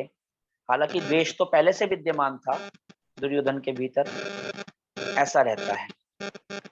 तो इसलिए इस संसार के अंदर ये नियम है कि जो पाप का बड़ा वृक्ष बन जाता है, अभी देखियो ना कितने लोग इस्लामिक बन गए, इस्लामिक देश बन गए, कितने देश बन गए। पहले ईरान कहते हैं वहां पर जो थे यज्ञ करने वाले लोग थे, इतने देश 56 देश जो हैं इस्लामिक बन गए। तो धीरे धीरे पाप का इतना बड़ा वृक्ष बन गया, वो एक छोटे से बीज के रूप में था पहले पाप के, और आज दुनिया भर में वो पाप उनका फैला हुआ है। क्या पाप है आप अच्छी तरह जानते हैं, आप सुनते समझते पढ़ते सब हैं। आपने टाइटैनिक जहाज नाम तो सुना होगा, उसके ऊपर मूवी भी बनी हुई है। तो जो टाइटैनिक जहाज था, इंग्लैंड से चला था, उसके अंदर हजारों की संख्या में यात्री थे, और उसकी तली नीचे बर्फ का पहाड़ था, थोड़ा सा उसका पहाड़ का हिस्सा उस पे जहाज का हिस्सा उससे टकराया, उसकी तली में पहले एक छोटा सा छेद हुआ, और उस छोटे से छेद के कारण से वो इतना बड़ा हो गया, धीरे धीरे पानी भरने लगा पूरी जहाज की पैंदी में। और उसके बाद एक समय ऐसा भी आया कि पूरा जहाज डूब गया और हजारों लोगों की जानें ऐसे ही चली गई। इसी तरह से आपने देखा होगा कि कई बार ऐसा होता है, पहाड़ों में जाते हैं, घूमने के लिए जाते हैं, या बच्चे जाते हैं, नदी के किनारे जाते हैं, तो कोई नर्मदा के किनारे जाता है। आप रोज ऐसी घटनाएं सुनते पढ़ते होंगे, गंगा किनारे जाते हैं, विद्यार्थी थे, पढ़ने के लिए गए थे, घूमने के लिए गए थे, गंगा किनारे पहुंच गए, लेकिन तैरना आता नहीं था, और थोड़ा सा कदम आगे गंगा की तरफ बढ़ाया कि पांव फिसला कि डूब करके खत्म हो गए। थोड़ा सा अपने ऊपर कंट्रोल कर लेते उस समय कि नहीं भाई, मुझे तैरना नहीं आता और मैं इस पानी से लड़ नहीं सकता और ये पानी मुझे छोड़ेगा नहीं बिल्कुल भी, तो मैं ऐसा क्यों करूं, मैं पानी में नहीं जाऊंगा ऐसे। अगर आदमी स्वयं को रोक ले तो जान बच जाएगी। या तो तैरना सीख लो, नहीं तो जल किसी का मित्र नहीं है, आप जानते हैं, जल और अग्नि किसी के मित्र नहीं है। ओम ये तो यज्ञ करने वालों के तो मित्र हैं, या जो इनका सदुपयोग करते हैं उनके तो मित्र हैं, लेकिन वैसे कोई कहे कि हाँ ये हमें छोड़ देंगे, ऐसा नहीं है। तो इसलिए लोगों की जानें चली जाती हैं। रोज हरिद्वार में जाएं, आप जाकर के देखें वहां पे। तो इस तरह से ये जो थोड़ा सा है, ये बहुत भयंकर वस्तु है, ये छोटी मोटी वस्तु नहीं है। और इसको थोड़ा सा समझ करके हमें इसकी उपेक्षा बिल्कुल नहीं करनी चाहिए, किसी भी बुराई की। जो हमारा वेद मंत्र था, यन्मे छिद्रम चक्षुषु, मेरी आंखों में जो छिद्र है, कानों में जो छिद्र है, वाणी में जो छिद्र है, मन में जो छिद्र है। अब हमने तो भगवान से प्रार्थना की कि विश्वानि देव सवितर दुरितानि परासुव यद भद्रम तन आसुव, कि हे ईश्वर, मेरे सब दुर्गुणों को, दुर्व्यसनों को, दुरितों को दूर कर दीजिए, मेरे छिद्रों को दूर कर दीजिए, मेरी बुराइयों को हटा दीजिए, सारी बुराइयों को हटा दीजिए, मुझ में प्रलोभन ना आए, प्रलोभन में फंसूं ना मैं कहीं भी। तो बात बहुत ऊंची है, लेकिन जब ये बात कही गई तो व्यक्ति उस प्रलोभन में फिर से फंस जाता है। तो इसलिए कहा कि ये थोड़ा सा जो है ना, थोड़ा नहीं रहता, समय हो चुका है। और थोड़े से नियमों को तोड़ने से, थोड़े थोड़े नियमों को तोड़ने से व्यक्ति फिर पदच्युत हो जाता है, अलग ही चला जाता है। तो हमें सोचना चाहिए कि जब हम एक थोड़ी सी बुराई को नहीं रोक सकते, जब यह बुराई इतनी बड़ी हो जाएगी, तब मैं इसको कैसे रोक पाऊंगा। तो इसलिए गीता में भगवान श्री कृष्ण जी महाराज ने कहा है, उन्होंने एक श्लोक दिया, नेहाभिक्रमनाशोस्ति प्रत्यवायो न विद्यते स्वल्पमप्यस्य धर्मस्य त्रायते महतो भयात्। उन्होंने कहा कि कर्म योग के अंदर जो है बीज का नाश नहीं होता, और कहा कि थोड़ा सा भी अगर योग साधन करें, स्वल्पम अपि अप्यस्य धर्मस्य, थोड़ा सा भी अगर धर्म का आचरण करें, थोड़ा सा भी यदि ज्ञान पूर्वक जीवन जिए, थोड़ा सा ध्यान रोज करें, थोड़ा सा सत्संग रोज करें, थोड़ा सा भजन रोज करें, थोड़ा सा कीर्तन रोज करें, थोड़ा सा पुण्य रोज करें, थोड़ा सा जप रोज करें, थोड़ा सा शुभ कर्म रोज करें, थोड़ा सा दान रोज करें, थोड़ा सा करके यही थोड़ा थोड़ा बहुत सारा हो जाएगा। चलिए, थोड़ी सी समय हो संध्या चुका रोज है। करें। अच्छा, ठीक है, ठीक है जी। तो मैं यही आप सबसे निवेदन करूंगा कि हम थोड़े थोड़े अच्छे कर्मों में प्रवृत्त हों, शुभ कर्मों में प्रवृत्त हों, और थोड़ा सा करके अच्छाई के रास्ते पर जितना आगे बढ़ा जाए उतना थोड़ा है। यही थोड़ा सा सिद्धांत का उचित प्रयोग है। जिसको करते करते सहजता से, सरलता से महान अभिष्ट परमात्मा को भी प्राप्त किया जा सकता है। इति ओम शम। आप सबने समय दिया, सबको धन्यवाद। बहन निष्ठा जी को भी धन्यवाद। मैं तो उनके साथ कई बार प्रवचन में रहा और कार्यक्रमों में भी रहा, आज और भी उन्हें तो ये है, स्मृति आज भी बनी होगा, रही। आज अच्छा भी अच्छा, कार्यक्रम में हो ये उनके कितनी साथ। अच्छी बात है। हाँ हाँ हाँ, बहुत नमस्ते जी, अच्छा। आचार्य जी। हाँ नमस्ते जी, नमस्ते। तो आपने भी थोड़ा सा समय दिया लखन लाल जी, आपका भी थोड़ा सा धन्यवाद, बहुत सारा नहीं करूंगा। अच्छा अच्छा, थोड़ा थोड़ा जो है बहुत सारा कर दिया था, थोड़ा थोड़ा दोबारा करके याद इनका नहीं अब तो करोगे। बहुत हो गया है। हाँ, धन्यवाद अच्छा चलो करके ठीक है बहुत हो फिर। गया है। ठीक है, धन्यवाद जी। सबको जी, नमस्ते, आपने सबको जो है प्रणाम। पिछले 1 घंटे से थोड़ा थोड़ा कर करके और बहुत थोड़ा हो गया जी। बहुत बहुत हाँ जी आभार हाँ जी। डॉक्टर कपिल देव शर्मा जी। अच्छा अच्छा, बहुत बहुत अब मुझे थोड़ा सा विश्राम करना चाहिए हैं। अच्छा ठीक है। थोड़ा सा आप ठीक है विश्राम जी। करिए। और डॉक्टर हाँ जी, कपिल देव शर्मा जी को आप सभी लोगों ने सुना, थोड़ी थोड़ी सी बात धन्यवाद को जी। हम अपने जीवन में अक्सर उनको छोड़ देते हैं और वही नासूर बन जाती हैं। ये बहुत अच्छा विषय उन्होंने दिया। डॉक्टर निष्ठा विद्यालंकार जी। जी।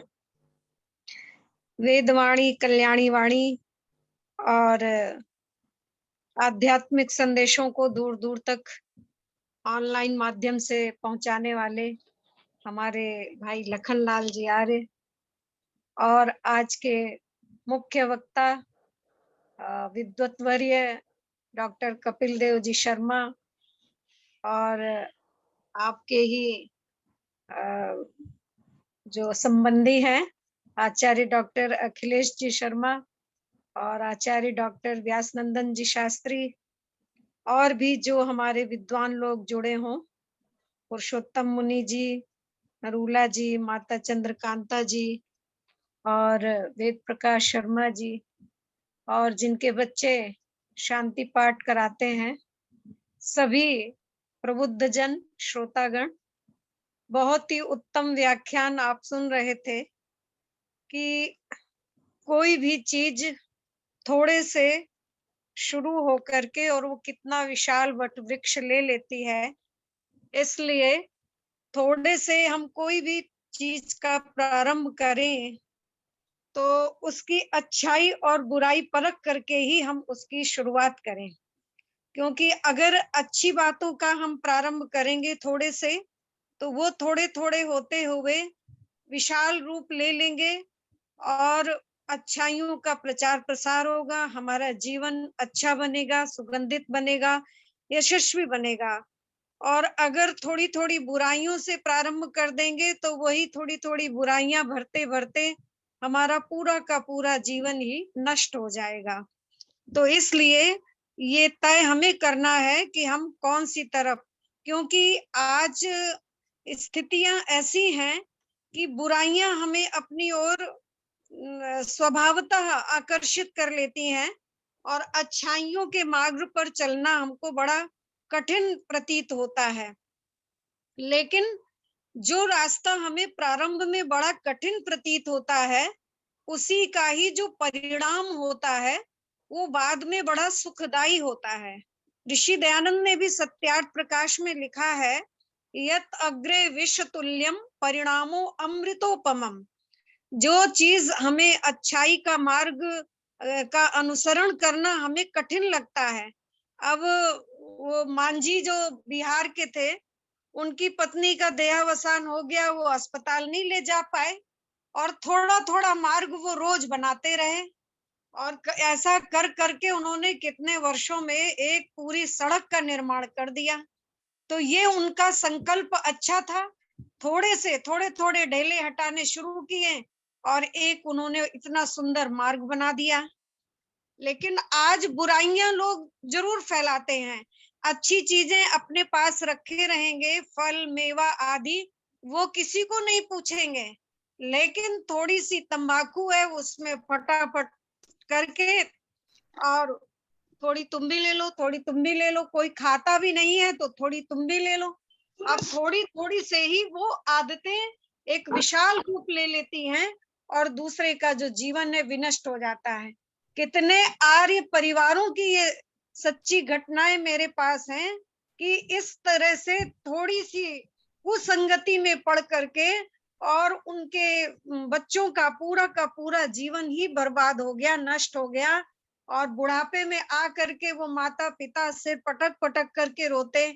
और इतना उनकी अलीगढ़ में मैं गई थी एक परिवार में, तो उनकी माता जी इतना रो रही थी और 80 साल की उनकी उम्र, सगा उनका एक भांजा और एक उनका सगा पुत्र, दोनों शराब में इतना पैसा उन्होंने बर्बाद कर डाला और घर में बड़ी अशांति।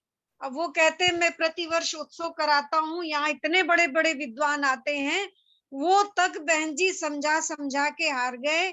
मेरे बच्चे की शराब नहीं छूटी, इतने अच्छे रास्ते पर चल रहा था, थोड़ा थोड़ा करके किसी तरह व्यसनों में संगति ने फंसा दिया। कल थोड़ा नहीं, कल पूरा आपका 1 घंटे का व्याख्यान चाहिए। अच्छा जी। हाँ, तो कल का जो है थोड़ा नहीं, थोड़ा तो चलेगा कपिल देव जी का, आपका पूरा चाहिए हमें कल का। अच्छा ठीक है। तो इस प्रकार से ये थोड़े थोड़े करके ये बुराइयां हमारे अंदर इकट्ठी हो जाती हैं, तो यही विशाल रूप ले लेती हैं।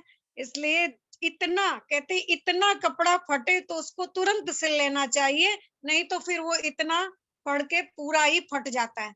तो इसलिए इतनी बुराई आए तो उसको तुरंत ही दूर कर लेना चाहिए। ऋषि दयानंद को ये मंत्र इसीलिए बड़ा प्राणों से प्रिय था कि जो अभी आचार्य जी ने बोला, विश्वानि दुरितानि परासो, मतलब बुराइयों के लिए कहा कि पूरी ही दूर हो जाएं तो अच्छा है, और अच्छाई के लिए कहा एक आ जाएगी तो फिर पूरा ही आती ही चली जाएंगी।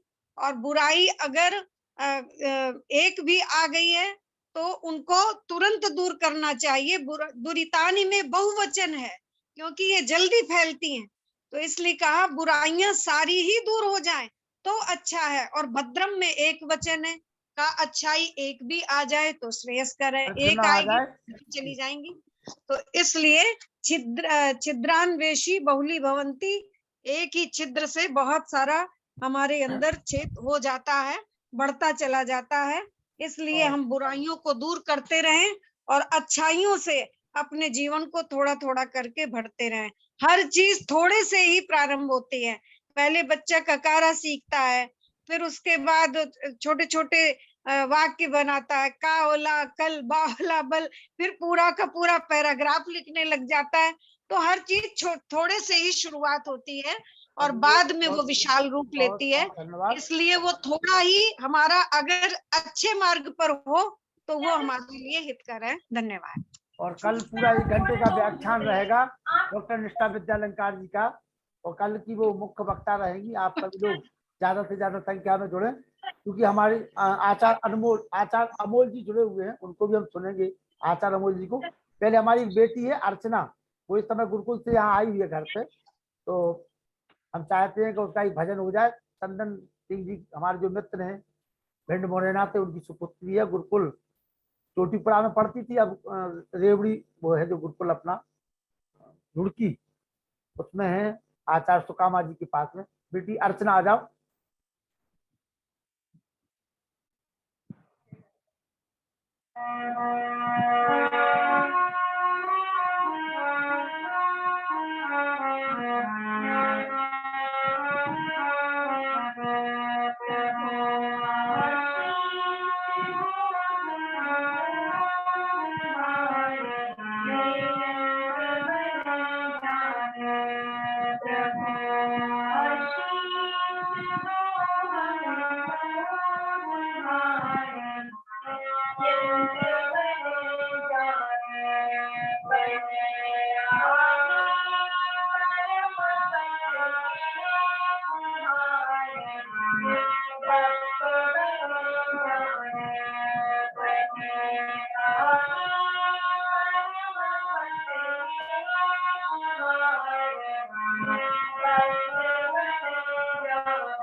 बेटा बाजे का वॉल्यूम थोड़ा हल्का करो अपनी आवाज से, तो आपकी आवाज जो शब्द बोल रहे हो वो और सुनाई देंगे। माफ करना अगर गलत बोला हो तो। बहुत अच्छा गा रहे हो आप, बहुत अच्छा स्वर है। हाँ, बाजे का हल्का वॉल्यूम कम करो, आपकी आवाज ऊंची होनी चाहिए।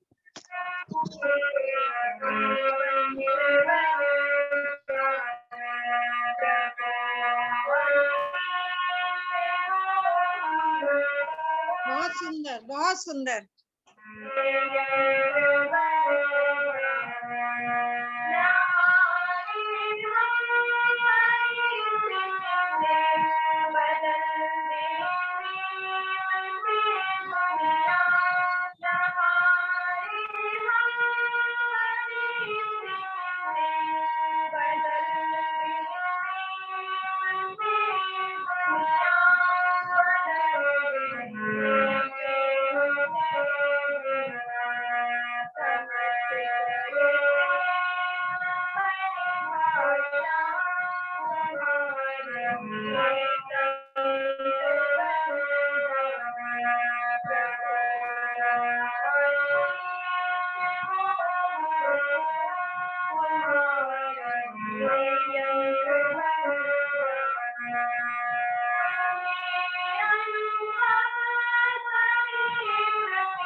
धन्यवाद, बहुत बहुत आभार। बहुत बढ़िया, बहुत सुंदर, बहुत बढ़िया स्वर है। हमारी बेटी जो है चंदन सिंह जो नरवरिया जी हमारे मित्र हैं, दोनों दो बेटियां हैं उनकी, और दोनों बेटियां गुरुकुल चोटीपुरा में और इसके बाद अब शास्त्री कर रही हैं यहाँ रुड़की सुकामा जी के पास में। बहुत बहुत बधाई सुभाषी। और जो हमारे डॉक्टर निष्ठा जी ने बताया ना, तो वॉल्यूम थोड़ा बाजी का कम और अपना ज्यादा, तो अभी उसका कम है, वो धीरे धीरे हो जाएगा, कोई बात नहीं, बच्चे हैं नहीं, उनको। अच्छा गाया, बहुत बढ़िया गाया। मैं निवेदन करूंगा, आचार्य अमोल जी जुड़े हुए पहली बार। आचार्य अमोल जी, आचार्य अमोल कुमार जी, आचार्य अमोल कुमार जी आइए। चलिए आचार्य अमोल जी,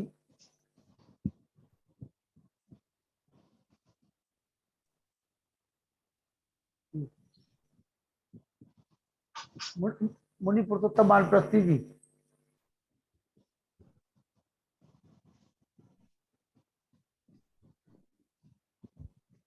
केवल 5-7 मिनट का समय हमारे पास शेष है और हम शांति पाठ करेंगे उसके बाद जी।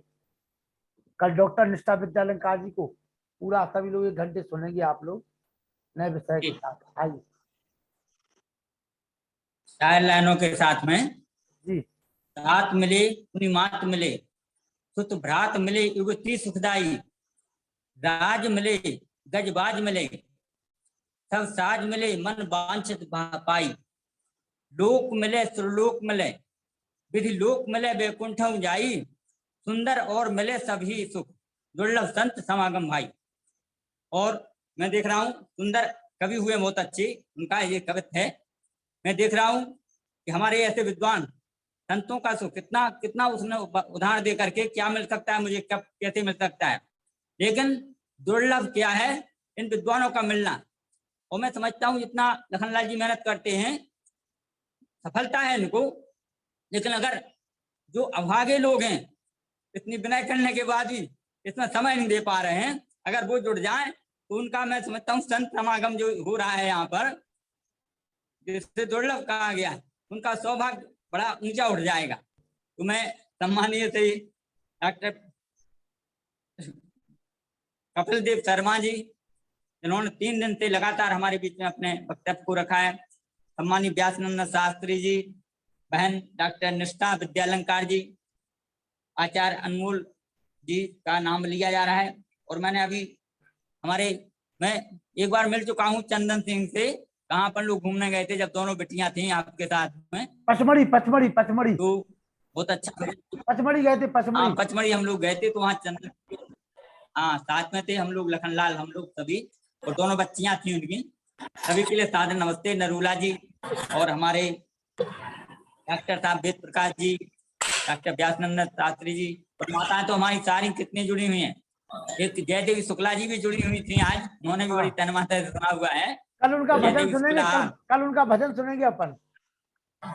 अच्छा, तो मैं सभी जी के लिए और माता चंद्रकांता जी, दया आर्या जी, ईश्वर देवी जी, माता ही माता है सबरी, सबके लिए सादर प्रणाम करते हुए, नमस्ते करते हुए, और सबका हृदय से बार बार अभिनंदन करते हैं कि आप लोग इतना समय देकर के हम लोगों को सुना रहे हैं, और हम लोगों का सौभाग्य, हमें सुनना भी चाहिए ऐसे विद्वानों को।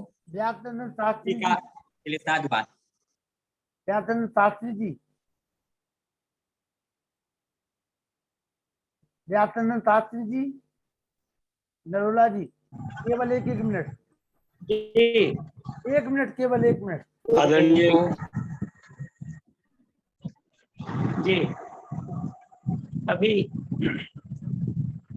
आचार्य प्रवर कपिल देव शर्मा जी ने बड़े ही सुंदर प्रसंगों को उठाते हुए थोड़ा सा विषय को लेकर के आगे बढ़े, और उनका उद्देश्य था कि मनुष्य का जीवन यदि थोड़ा थोड़ा सा गया, वह वृक्ष का रूप लेगा और वह गुणों का खान बन जाएगा। इसलिए यदि मनुष्य प्रतिज्ञा करे कि मैं थोड़ा थोड़ा ही स्वाध्याय शुरू कर दूं, तो उसके अंदर ज्ञान का पिटारा होता है। दुर्गुणों का थोड़ा छोड़ना शुरू करें तो वह सद्गुण में परिवर्तन का पूरा शरीर होगा और दुर्गुण भटकने न पाएंगे। यही आज के विषय का सबसे बड़ा साक्ष्य रहा। आचार्य श्री को बहुत बहुत धन्यवाद, उन्होंने बड़े ही प्रसंगों को उठाते हुए थोड़े से शब्दावली में बड़े गुणों को भर दिया है। मैं सभी इस कार्यक्रम से जुड़े विद्वत मंडल को काफी धन्यवाद दे रहा हूं कि उन्होंने अपने जीवन को थोड़ा थोड़ा सा लगा करके अच्छे गुणों की बहुत बहुत आभार, बहुत धन्यवाद। ईसार जी, पतंजलि प्रभारी हरियाणा, ईसार जी, नरूला जी आप आइए। ईसार जी मेरी आवाज सुनो तो आ जाइए। ईसार जी, नरूला जी। आदरणीय कपिल देव शर्मा जी, व्यासनंदन शास्त्री जी, डॉक्टर निष्ठा विद्यालंकार जी, और अपने मुनि जी, लखन जी, सबको और सभी आर्यजनों को सादर प्रणाम। आज वाकई मैं बधाई देना चाहूंगा कपिल जी को कि उन्होंने बड़ा ही सुंदर विषय चुना। विषय जरूर थोड़ा नाम से था, लेकिन इसे उन्होंने बहुत बड़ा बना दिया। और ये कहते हैं कि थोड़ा है, थोड़े की जरूरत है, तो उनके द्वारा जो थोड़ी सी कह के बहुत ज्यादा जानकारी दी गई, उससे मेरे ख्याल में सभी को लाभ प्राप्त हुआ। एक किस्म से उन्होंने आर्ट ऑफ लिविंग ही बता दी, जीने की कला क्या होती है वही बता दिया। हमें भी चाहिए कि हम ईश्वर की थोड़ी सी उपासना, आराधना, स्तुति, उपासना करना प्रारंभ करेंगे तो उसमें भी हम पारंगत हो जाएंगे और बहुत बहुत हम विद्याएं सीख सकते हैं, बहुत सफलता प्राप्त कर सकते हैं। सबको बहुत बहुत धन्यवाद, और लखन जी आपको धन्यवाद। ये शांति पाठ।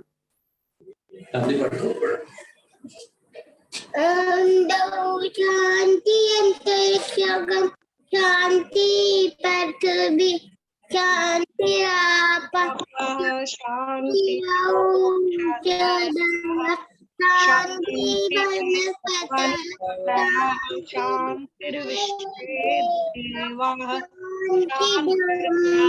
शांति सर्व शांति शांति शांति शाम शांति ओम शांति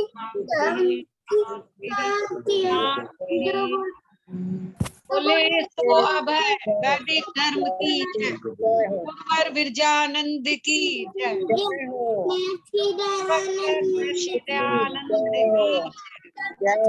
की राधा पुरुषोत्तम श्री रामचंद्र की जय, योगी कृष्णचंद्र महाराज की जय, भारत माता की जय, भारत माता का पालन हो, आर्य समाज अमर रहेगा।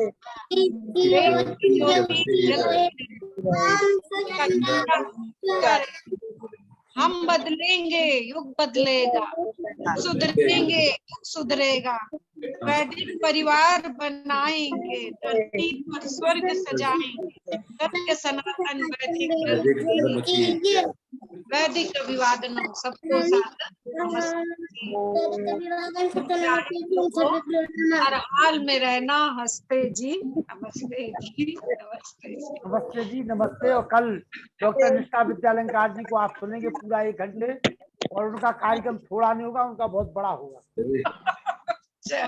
उनका जो विषय होगा वो बहुत बड़ा होगा, आपको आनंद आएगा। और हमारे कपिल जी ने थोड़ा थोड़ा करके बहुत थोड़ा कर दिया जी। बहुत बहुत बधाई डॉक्टर कपिल देव शर्मा जी के लिए।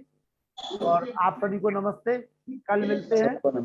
और कपिल देव जी इसी प्रकार से समय निकालते रहिए, और थोड़ा थोड़ा करके हम लोगों को वेद की गंगा में हम सोचे कल भी सुनने को मिलेगा डॉक्टर कपिल जी का। देखिए आप कल मेरा ही है तो कोई बात नहीं, कल हमको सुन लेंगे वो। कल आपकी बात अब बेटा थोड़े के बाद बड़ा लेना है ना पूरा। हाँ, थोड़े के बाद गैप भी देना जरूरी। ठीक ठीक। अच्छा, नमस्ते। नमस्ते। बहुत